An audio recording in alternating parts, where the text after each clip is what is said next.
Com a palavra, então, a doutora Dalila Lubiana, escritora e autora do livro Liberdade Atrás das Grades, Pedagogia Social, Política Pública e Cultura de Paz.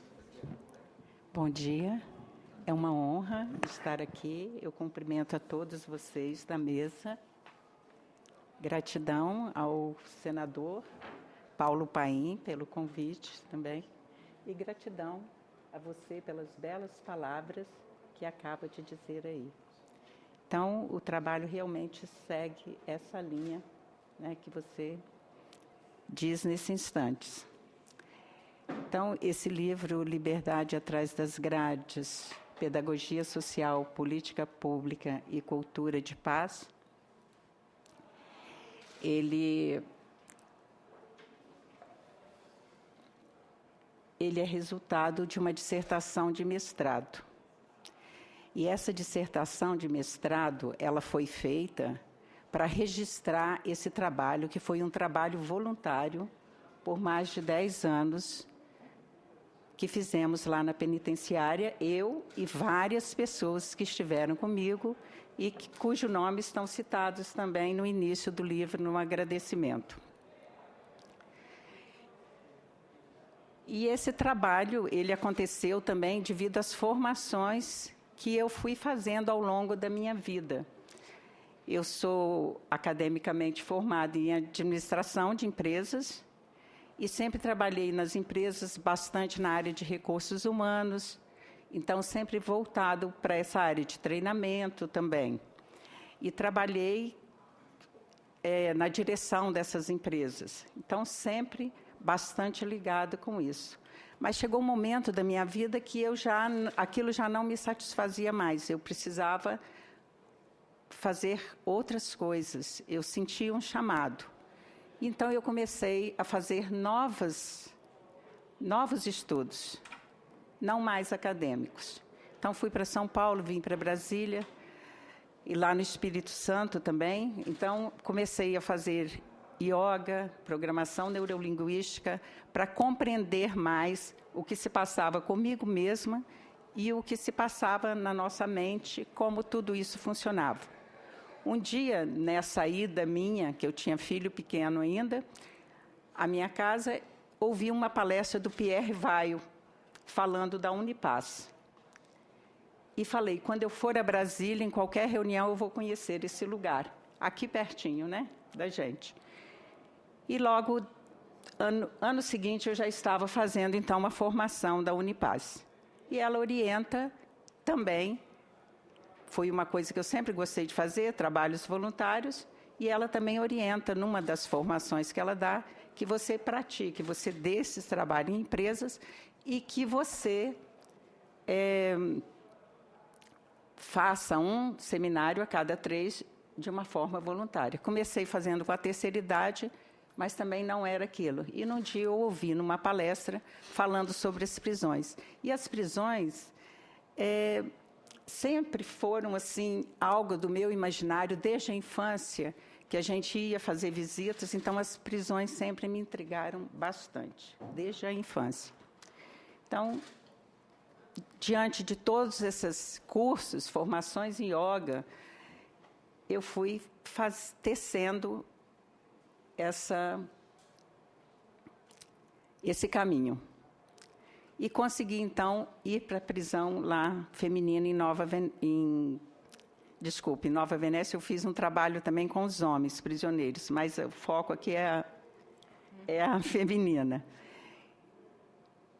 E eu sempre digo que eu gosto de colocá-las para falar. Então, todas as inúmeras vezes que vieram pessoas para registrar o trabalho dentro da prisão, eu sempre gostei de colocá-las para falar. E eu vou colocá-las para falar para vocês aqui agora, num dos momentos que a gente faz o seminário, né? A gente começa com o seminário, depois a gente faz momentos menores. Então, esse momento que eu vou colocar aqui foi no final de uma sessão de yoga que a gente deu para elas e de relaxamento e meditação.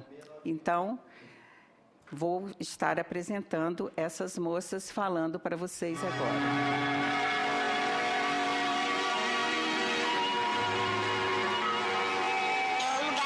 gostaria de estar quando eu faço relaxamento. Isso aqui já de tudo, é um cenário lindo, né? E que eu gostaria de estar aqui. E tá melhorando.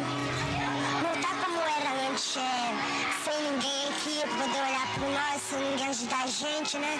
Hoje eu estava com a depressão enorme. E foi maravilhoso pra mim. Eu acho que tanto pra mim como pra minhas amigas também. É ótimo, porque eu viro e mexo, eu tô chorando, entendeu?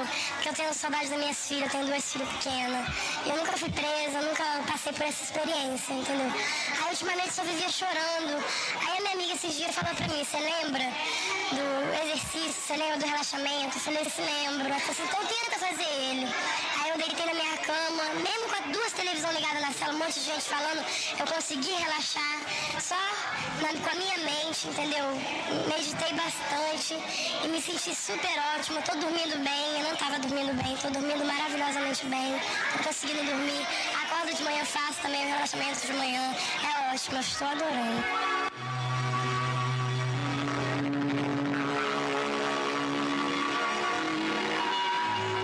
Dentro da cadeia, o corpo está preso e às vezes a alma também fica presa. Então é preciso liberar a alma para poder conseguir viver dentro da cadeia.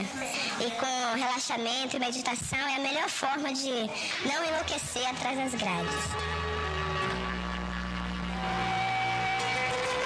Para mim mudou muito, porque tem 7 meses que eu não vejo meus filhos, né, moro em Linhares, e eu só via chorando mesmo, desesperadamente. E muitas vezes até pensei em suicídio. E eu não conseguia dormir de jeito nenhum. Cheguei até para a enfermeira aqui do presídio e pedi ela até pelo amor de Deus para arrumar um remédio para mim dormir, que eu não aguentava mais. Tanta preocupação, desesperada, depressão. Aí depois que eu comecei, né, a primeira aula fazendo aqui o relaxamento, aí eu comecei a dormir, ela me ensinou como fazer, eu comecei dormindo bem, não estou chorando mais e estou ótima. Quando ninguém está dando uma força, baixa muito a pressão, depressão, as presas ficam muito atribuladas. Eu sou representante de cela, então às vezes tem muitas brigas nos corredores da cadeia, muitas discussões, muitas tensões. Aí a gente costuma ensinar para as pessoas que estão lá dentro fazer o relaxamento, mesmo os que não vieram aqui assistir a aula.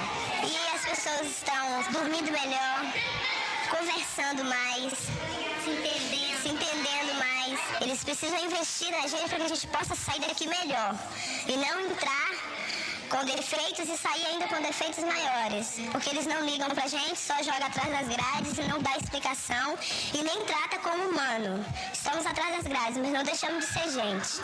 Precisamos de investimento em nós. Ok, e esse é um início, né? Um bom começo. É um começo ótimo esse.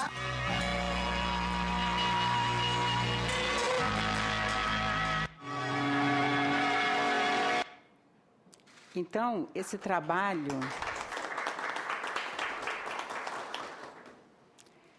trabalho que metodologia é essa? Em que consiste ele? Ele consiste em você aprender a compreender a sua mente. Trazer isso, trabalhar isso com as suas emoções e experimentar isso no corpo. Então, todo o trabalho é feito dessa forma. Então, naturalmente, isso vai ocorrer uma profunda mudança na pessoa. Isso gera mudança. E, às vezes, várias vezes, a gente constatou, a pessoa muda, às vezes, até fisicamente, além de mudar a sua forma de ser e estar no mundo. Então, essa é a grande mudança que nós precisamos colocar nesse sistema.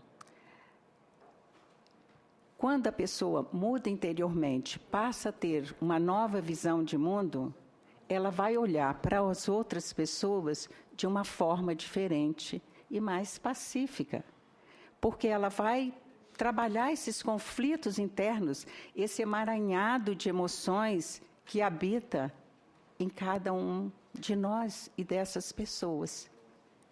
Então, ela vai olhar o outro e vai ter uma convivência melhor.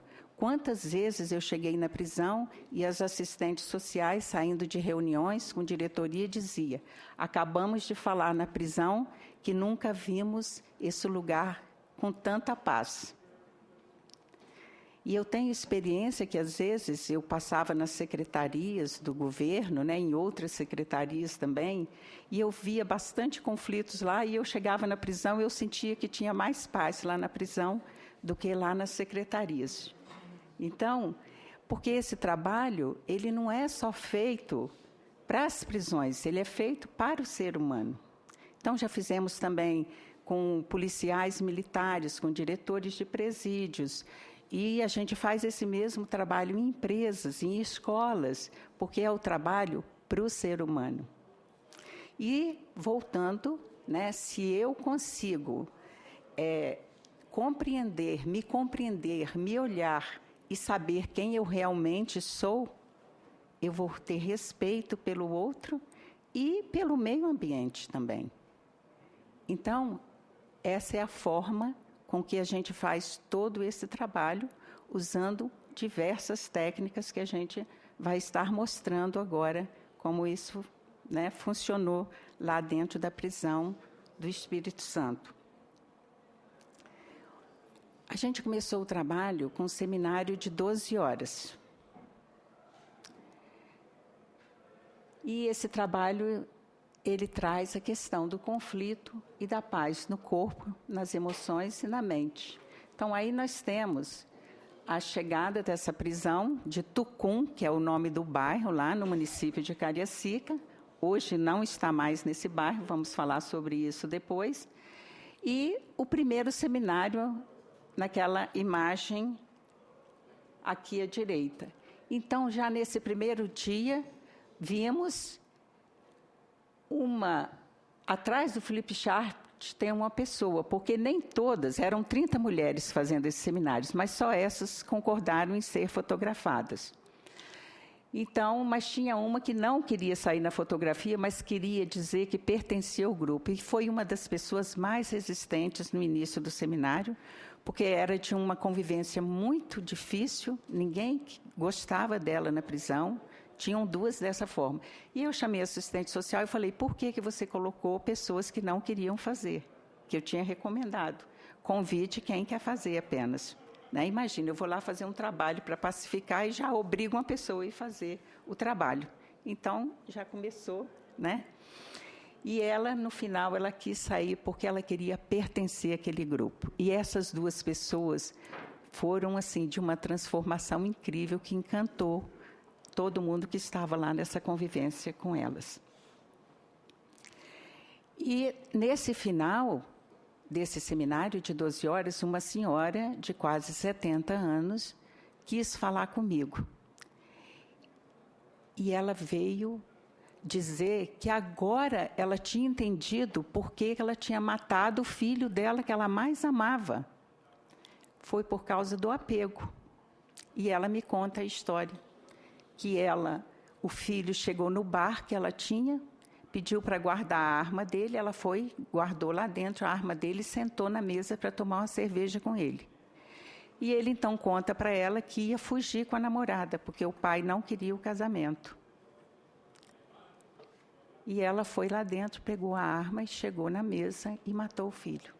Então ela começa a entender essa emoção, esse sentimento. O que aconteceu com ela. Meses depois, ela tomava, nessa época, 6 qualidades de remédio, para conseguir dormir, para N outras coisas. Meses depois, ela já estava tomando 3 qualidades de remédio. E continuamos o trabalho. Ali a gente vê um momento em que elas estão saindo do relaxamento, então elas estão colocando paz no corpo. E aqui um momento de um final de evento, onde vai o pessoal da televisão, foi lá para ver e para constatar esse trabalho. Então, valores humanos. Tudo que a gente fazia, sempre estávamos puxando, né, a questão dos valores humanos, dos direitos e deveres humanos que temos, porque eu sempre dizia para ela, a gente não só tem direito humano, nós temos deveres também como cidadãos. Expressão corporal e arte. Então, sempre trazendo para esse foco. Aí, jogos cooperativos era uma coisa que a gente fazia bastante, quando as assistentes, quando elas começavam a se atribular um pouco mais, porque nessa época, as condenadas e as provisórias ficavam juntas. Então, sempre tinham moças chegando, e às vezes gerava bastante conflitos lá com essas novas que estavam chegando. Então, as assistentes sociais ligavam e pediam para a gente ir para lá. Então, a gente ia e fazia danças, né? Ensinava a fazer automassagem e meditação.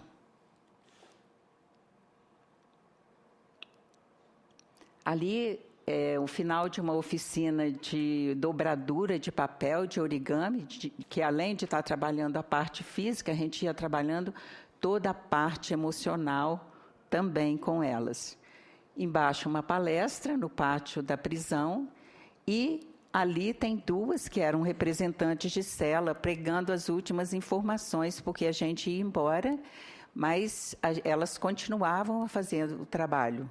Então, a gente sempre deixava o que elas deveriam estar fazendo e praticando para que elas fossem evoluindo nessas práticas, né? Nessa primeira imagem aí, nós temos uma delas que estava em liberdade condicional e que eu consegui autorização para ela ir falar num congresso de arte que teve lá no Espírito Santo, na UFES. Então, ela, no final, todo mundo só queria ouvir dela, né, sobre a experiência. Ali, num outro momento, também, aqui, numa época que teve o Festival Mundial da Paz, que o PNUD colocou no site deles e fala sobre o trabalho também. Aqui elas estão fazendo cantos, né? São cantos também que falam sempre dessa questão da gente ser mais pacífico e mais compassivo. E um evento que teve do Paz no Planeta, que todos os eventos que tinha, a gente levava novos ensinamentos também para elas. Essa imagem, muito bonita, é o trabalho de uma senhora que entrou na prisão com 80 anos. Eu conto essa história no livro, eu conto apenas 2 histórias delas, porque o livro já estava bem grande e eu tinha que parar, então eu conto da mais jovem e da mais idosa, né, da prisão. Então, a mais idosa, ela andava cabisbaixa pelo corredor, sempre cabeça baixa, passo curtinho, parece que ela economizava os passos, porque ela não tinha nada para fazer dentro da prisão. Então, como as pessoas sabiam que eu fazia esse trabalho, uma vizinha me deu um material, uma revista e retalhos e tampinhas de garrafa, e eu levo para lá e ela começa. Ali tem uma imagem, ela sentada no chão da cela, no chão do corredor, começando a encapar as primeiras tampinhas. E reclamou comigo porque as cores das linhas não estavam de acordo com as cores do retalho, né? Então, a gente providenciou isso também. E ela depois fazia esse trabalho. Estava presa por drogas, né? Por tráfico de drogas, e começa, então, a ganhar seu próprio dinheiro e a ter, né, a sua vida. E agora, aquela mulher cabisbaixa tinha brilho no olhar. Ela se sentia importante. Então, é uma mudança que acontece com essa senhora. A mais jovem, ela literalmente enlouquecia atrás das grades, e muitas vezes ela estava vindo do hospital psiquiátrico e não se aguentava em pé. E não conseguia trabalhar e não conseguia fazer nada, e não tinha ninguém que a visitava.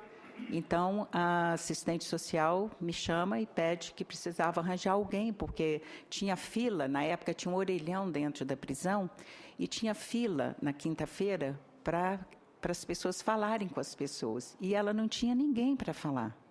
E também, quando você não tem ninguém, a convivência lá dentro não é tão simples. Então, arranjamos uma madrinha para ela, e a madrinha, então, autorizou que ela ligasse a cobrar para ela. Então, ela já podia enfrentar a fila do orelhão. E um dia, a madrinha está na roça e recebe uma ligação que não é a cobrar. E pergunta para ela, por que você não ligou a cobrar? Ela falou, porque agora eu já trabalho e eu já posso comprar minha ficha de telefone. Com muita alegria, ela dizendo, né, essa conquista que ela tinha. E nunca mais voltou para o hospital psiquiátrico. Esse trabalho era oferecido por uma empresa lá dentro da prisão, tá? Então, elas faziam, eu pedia também para elas escreverem, porque era uma forma delas estar colocando toda essa experiência dela. Então, elas escreviam muito para mim, então diziam até os relacionamentos amorosos, como tinham mudado, né? Então, elas escreviam o que é a meditação, esse de baixo aqui, ela está falando o que é quando ela medita, como ela se sente bem, né? Então, vários recados que a gente recebeu de lá também. As campanhas de saúde feitas pelo governo, né, a gente levava também, orientava, porque na época não tinha ainda essa orientação. Então, aqui nós temos, por exemplo, algo que a gente precisa repensar, reinventar, né? Nós temos uma grávida no meio delas, ela aqui com a sua criança, que nasceu lá dentro da prisão. Aos 6 meses a criança sai da prisão, acho que ainda é assim, né? Então, isso aí, pelos estudos que a gente tem agora, de como é importante a presença da mãe, né, com a criança na primeira infância, até os 6, 7 anos. Então, é uma coisa que a gente precisa repensar seriamente no caso das prisões também.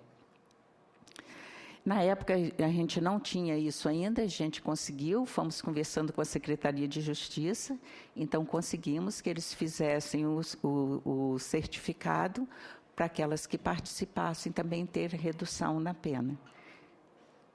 São 2 momentos que nós temos aí, tem um momento aqui e outro, de entrega de certificado para as que participaram do seminário. No final do ano, a gente fazia o presépio vivo, com psicodrama, então não era nada ensaiado, a gente pegava o texto do nascimento de Jesus, que todas são religiosas também. Então, a gente ia fazendo toda essa vestimenta, né, ao vivo, e no final elas formavam o presépio vivo da paz, que elas chamavam.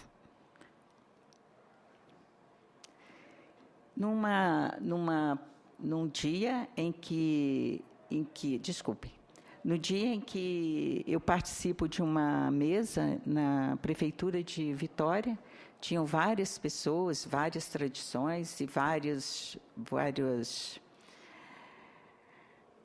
profissionais falando. Eu falei sobre esse trabalho, mostrei para o Lama Santem, lá do Rio Grande do Sul, que também estava nesse evento.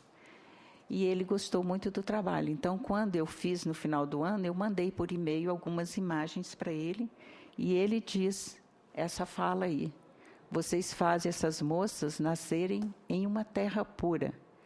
Elas nascem porque dentro do coração delas já está presente esta pureza. Isto mostra que todos podemos nascer nas terras puras, pois temos a natureza ilimitada já presente em nós. Então, até aí foi, né, onde foi feito o trabalho, na penitenciária de Tucum. Depois que eu terminei o mestrado, eu fui pela primeira vez em Bubu, né, esse aí é o caminho de chegada para Bubu, e fizemos uma experiência com elas. Normalmente a gente vai no Dia Internacional da Mulher, em 2014.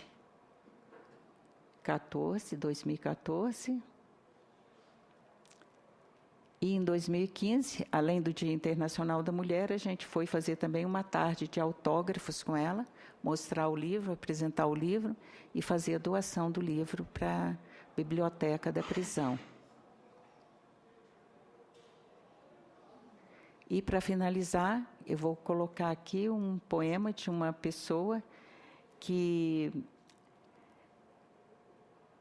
se encontrou comigo depois da prisão e é o que finaliza também o livro e finalizou a minha dissertação de mestrado. Pedi se ela queria escrever alguma coisa da experiência, porque ela me diz assim no telefone: eu não tenho saudade da prisão, mas eu tenho saudade da fonte em que eu bebia lá dentro da prisão. E ela escreve para mim: aqui vai a minha declaração universal de amor por você. Um dia, por não saber trilhar, me perdi. Por não saber falar, me escondi. Pro fundo do meu eu fugi. Alguém me falou que mesmo no escuro, onde eu estava, a luz podia refletir, que eu poderia me transportar mentalmente dali. Eu sorri, primeiro por dúvidas, depois porque entendi. Me sentei em meio ao tumulto e decidi que aquela voz me conduziria para muito longe dali. Consegui meditar, consegui relaxar, consegui escrever poesias, consegui voltar a falar, voltei a acreditar. Me levantei do escuro para em um lugar claro passear, sempre e quando eu quisesse, o meu caminho achar. Construí lindas ikebanas, são vasos de flores. Quantos tesouros fiz e distribuí. Guardo com muita saudade as oficinas de paz, onde eu pude entender a força que era capaz de reformar o meu mundo com a arte de viver em paz. Obrigada por me conduzir da desistência para a espera da paz. Amo você.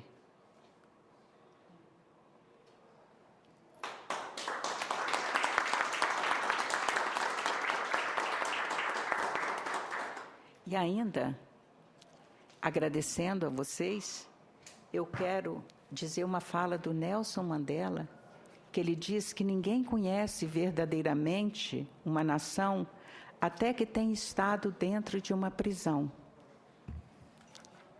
Uma nação, segundo ele, não deve ser julgada pelo modo com que trata seus cidadãos mais privilegiados, mas sim pelo modo com que tratam os seus cidadãos menos favorecidos. E Gandhi diz o seguinte: o que é a liberdade? Liberdade não é a rua. O que é a prisão? Prisão não são as grades. Liberdade não é a rua e prisão não são as grades. Existem homens livres na prisão e existem homens presos na rua. É uma simples questão de consciência. Gratidão.